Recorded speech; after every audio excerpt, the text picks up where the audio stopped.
That's our next topic, and Disney Plus surpasses 86 million subscribers during Disney's 2020 Investor Day. CEO Bob Chapek announced Disney Plus has widely exceeded expectations with 86.8 million subscribers as of December 2nd. This is coming in from surprised. Screen rant.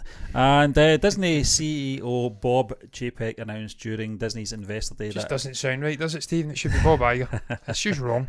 Disney Plus Chapek. has fancy pants 86.8 million subscribers as of December 2nd, saying the number has exceeded the company's wildest expectations. I doubt that very much. Very arrogant over there, I'm sure. The new numbers are up 13.1 million from the last reported number of 73 million subscribers in November. Extraordinary stuff. Yeah, the news came alongside the announcement that roughly 10 new Star Wars shows will be coming to Disney Plus over the next few years, as well as a plethora of other new originals for Marvel, Disney Animation and Pixar. The company revealed its plans to expand on Disney Plus's library of original content and exclusives over the coming years. I'm not got a effing choice, that's why. While Chapek previously made it clear that Disney won't completely abandon theatrical releases, hallelujah, it's also clear that the company intends to largely shift its focus to the streaming platform to give customers easier and safer access to their content. Considering the company's goal was to reach 60 million to 90 million subscribers by 2024, Disney Plus is in a good position. Certainly is. If that's what they were estimating, between 60 million and 90 million subscriptions by 2024, they're 4 years ahead, 4 years in front of their target.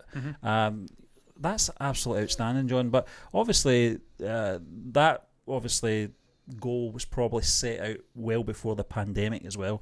But to have that amount of subscribers is obscene, John. It'll not be long till they're at 100 million. Probably maybe about February, March time, there will probably be about 100 million subscribers. Certainly with all these new releases as well. I know that you covered it last week. We didn't really get a chance to talk about it because I think the next day we were doing the reviews for 1992, Scam 1992, that is. Well, Stephen, I'm furiously trying to find out Netflix's current subscriber base, 195.15 million. Netflix, now they have had years upon years of a head start on them, They're the sort of behemoth of the streaming industry, or the streaming battle just now. I don't know what Amazon's raw numbers are. I need to try and find that out. But that's extraordinary, it really is. They went up 10 something million subscribers in 1 month. And I think that's probably down to the power of The Mandalorian Season 2. Anticipation building for it. And the anticipation of what's to come. We'll get more Marvel stuff. WandaVision looks amazing. Falcon and the Winter Soldier. Hawkeye's looking really, really good now. I'm getting more and more excited about that one. Haley Steinfeld's in that. 126 million. 126 million. So they're just a little bit below Netflix. So it's probably Netflix, Amazon. Then you'd think it would probably be Disney Plus now.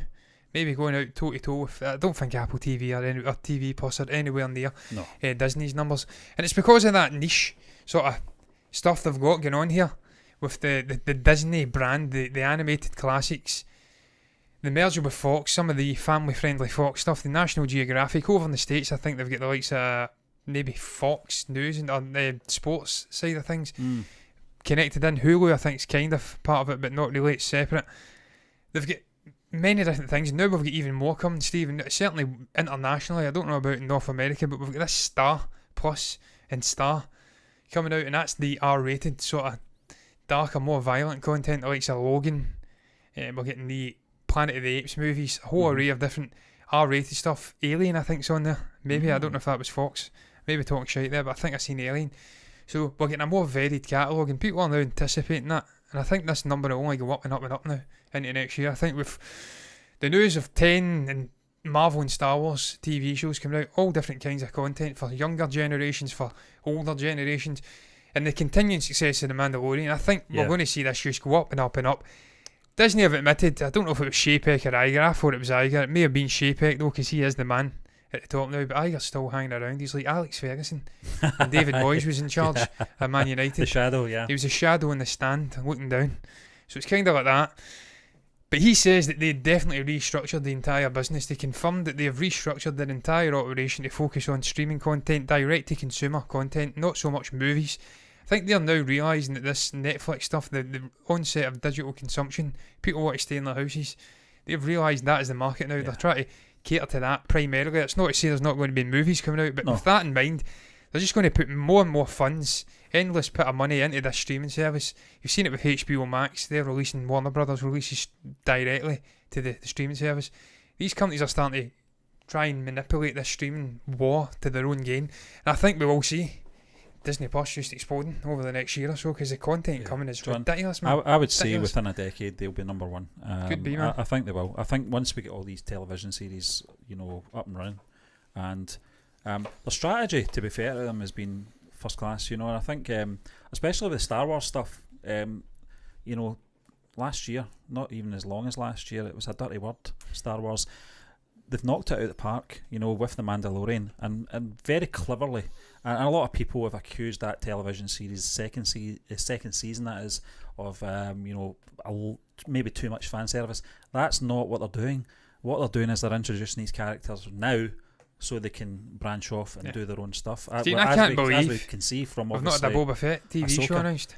Can't believe it. I think it's coming. A lot of people are talking about it perhaps might get killed off. I hope not. Who knows? It would be a missed opportunity, I think. Especially obviously if Tamila Morrison wants to continue doing the role as well. It's ideal. It fits. And he's a clone. He's a clone. Is it even Boba Fett? Is it the real one? Is it another clone? Yeah, I never thought. You just don't know. You don't know these things. John, incidentally, Apple are at 33.6 million subscribers, so they're a long way behind. They are a long way behind, but they opened the same day as Disney Plus. It's the content, though, isn't it? They've just not got as much in their back catalogue. But as I said, 10 years from now, I think Disney will be number one. I think they will surpass Netflix eventually. Mm-hmm. But Netflix, to their credit, have always stayed true to their own formula. I remember when they first started, and I didn't know this, that they were a sort of offshoot of Blockbuster Video, a way of were they? Getting your films. That's more a global video, man. Well, I don't think we had Blockbuster for a very long time here. Global and Azad Video were the big ones here in Scotland. I don't know if anybody knows Azad Video, but I think that's the way it will go, because I think that they're building on their television work, their arc of their properties as well. Marvel stuff will be, we know what that's going to be like, because it's going to be the same people that were in the films and stuff like that, and it's all tying into the MCU. Yeah. Star Wars, as I said, is just exploded again on the sort of television format. We're getting to see Hayden Christensen coming back in the Obi-Wan series. I think that's probably the most exciting news I heard.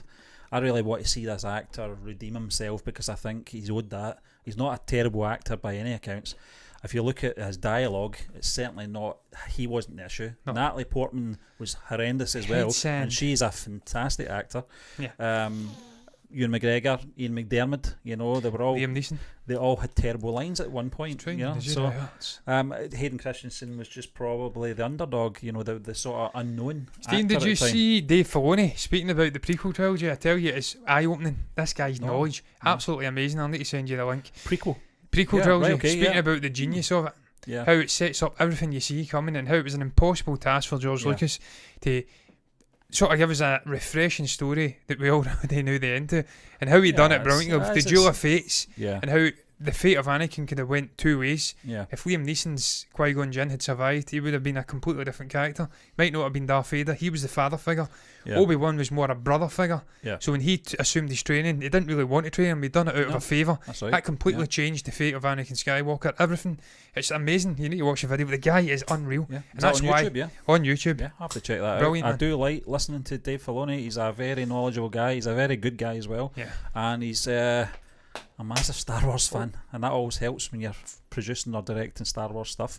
But yeah, it's good news, John. I don't know if you've got anything more to add on the Disney Plus stuff. No, only that it's getting better and better, Stephen. I says it with the R-rated content coming. I think it was Thursday there. This is going to open up the possibilities for this streaming service, because it's been too niche, too family friendly. Yeah, exactly. And I think as well, there was that sort of lull after The Mandalorian had sort of finished its run, its first season. There was this sort of lull where I was like, I've seen everything I want to see now, and you were reviewing Marvel movies. Yeah, there's nothing else to do, you know. I've watched more National Geographic content than I probably have other content. It's incredible. Yeah, I think so as well. Documentaries. Listen, we're going to move on anyway.